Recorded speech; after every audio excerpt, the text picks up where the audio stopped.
السلام علیکم ورحمۃ اللہ وبرکاتہ۔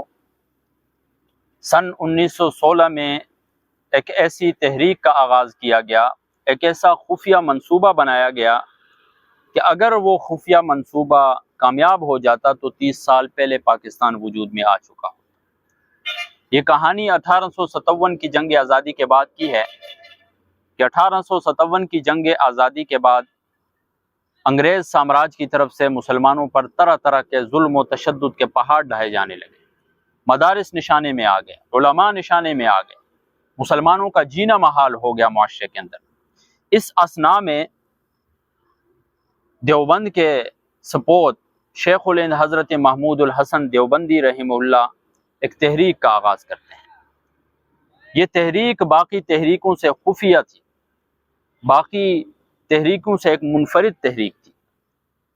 عموماً پیغامات کے لیے خطوط بھیجے جاتے تھے۔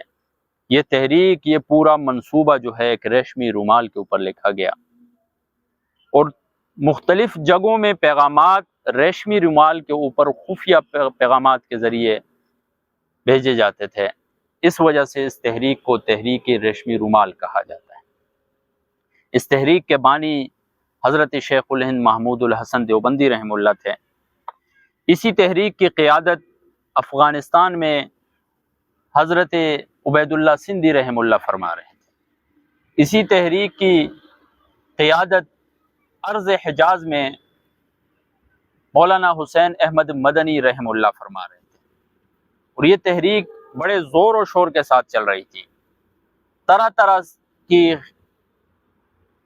بیرون ممالک سے طرح طرح کی خدمات لی جاتی تھی تاکہ بر صغیر پاک و ہند میں مختلف جگہوں میں انگریز کے خلاف بغاوت برپا کی جائے، اور اس کا سب سے بڑا مقصد اس تحریک کا یہ تھا کہ بر صغیر پاک و ہند سے انگریز سامراج کو نکال دیا جائے، بر صغیر پاک و ہند میں اسلامی نظام قائم کیا جائے۔ چنانچہ افغانستان کا جو علاقہ ہے وہاں سے بھی مدد طلب کی گئی، سرحد کی طرف پیغامات بھیجے گئے، وہاں کے مجاہدین سے مدد طلب کی گئی، ارض حجاز کی طرف پیغامات بھیجے گئے، اور حالیہ ترکی جو کہ اس وقت سلطنت عثمانیہ تھا اس سے بھی مدد طلب کی گئی۔ ایک ایسا وقت آیا کہ مولانا شیخ الہند محمود الحسن دیوبندی رحمہ اللہ نے یہ چاہا کہ خود جا کر سلطنت عثمانیہ سے مدد طلب کی جائے۔ چنانچہ جب وہ خود جانے لگے براہ راست مدد طلب کرنے کے لیے، تو ارض حجاز پر جو حاکم تھا، جو بظاہر مسلمانوں کا حکمران تھا، شریف حسین، اس نے انگریزوں کے ساتھ گٹھ جوڑ کر لیا تھا، اور اس نے پھر علماء کے اس گلدستے کو قید کروا دیا۔ چنانچہ علماء کے اس دستے کو قید کر لیا گیا انگریز کی طرف سے، اور جو ان کا پورا منصوبہ تھا وہ انگریزوں کے ہاتھ لگ گیا، انگریزوں پر عیاں ہو گیا۔ اس طرح 1916 میں یہ تحریک ناکام ہو گئی،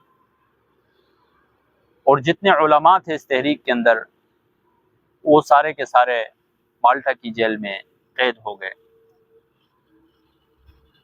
تاریخ دعوت و عزیمت میں لکھا ہے کہ شیخ الہند محمود الحسن دیوبندی رحمہ اللہ اگرچہ قید کے اندر تھے، لیکن ان جیل کے در و دیوار کے اندر بھی اس تحریک آزادی کو زندہ رکھے ہوئے تھے۔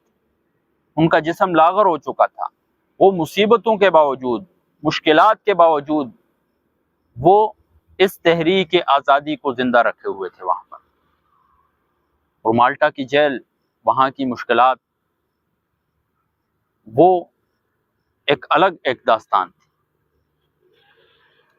یہ تحریک بظاہر تو ناکام ہوئی، لیکن اس تحریک نے جوانوں کے اندر، بوڑھوں کے اندر، بچوں کے اندر آزادی کا ایک ایسا جذبہ پیدا کیا، آزادی کا ایک ایسا جنون پیدا کیا کہ جس کے بعد پھر بر صغیر پاک و ہند میں مختلف تحریکیں نکلی۔ ان تمام تحریکوں کی بنیاد تحریک یہ تحریک ریشمی رومال تھی۔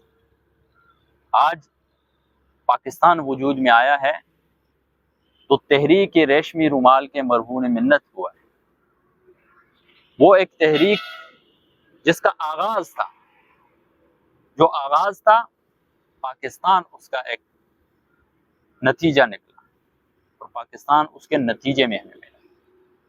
یہ ایسی خطرناک تحریک تھی، ایسی خفیہ منصوبہ تھا یہ، کہ اس خفیہ منصوبے نے انگریزوں کے جو خفیہ ادارے سے ان کو بھی ہلا کر رکھ دیا۔ وہ بھی حیران و پریشان ہو گئے تھے کہ کس عجیب طریقے سے یہ تحریک چلائی۔ تو اگر یہ تحریک اس وقت کامیاب ہو جاتی، پاکستان 30 سال پہلے وجود میں آ چکا۔ تو ہمیں آزادی کے موقع پر، آزادی پاکستان میں یا بر صغیر پاک و ہند میں آزادی کی تحریک چلانے والے جو گمنام ہیرو ہیں ان کو ہمیں بھولنا نہیں چاہیے۔ بالخصوص اس تاریخ میں جو علماء کا کردار ہے اس کو نہیں بھولنا چاہیے۔ اگرچہ علماء کے کردار کو کتابوں سے مٹا دیا گیا، ان کا تذکرہ ختم کر دیا گیا، لیکن جہاں اور لوگ اس میں شامل تھے وہاں علماء کی بھی ایک بہت بڑی سطح پر قربانیاں شامل ہیں، پاکستان کی وجود میں آنے میں بھی اور بر صغیر پاک و ہند میں آزادی کی تحریک چلانے میں علماء نے اپنا خون دیا ہے، قربانیاں پیش کی۔ علماء کے ساتھ ایسا سلوک کیا گیا انگریز کی طرف سے کہ ان کے جسم کے ٹکڑوں کو درختوں کے اوپر لٹکایا گیا، بمباری کی گئی ان کی۔ تو ایسے موقعوں کے اوپر ہمیں بالخصوص ایسے مرد قلندر جو ہیں ان کو کبھی بھی بلانا نہیں چاہیے۔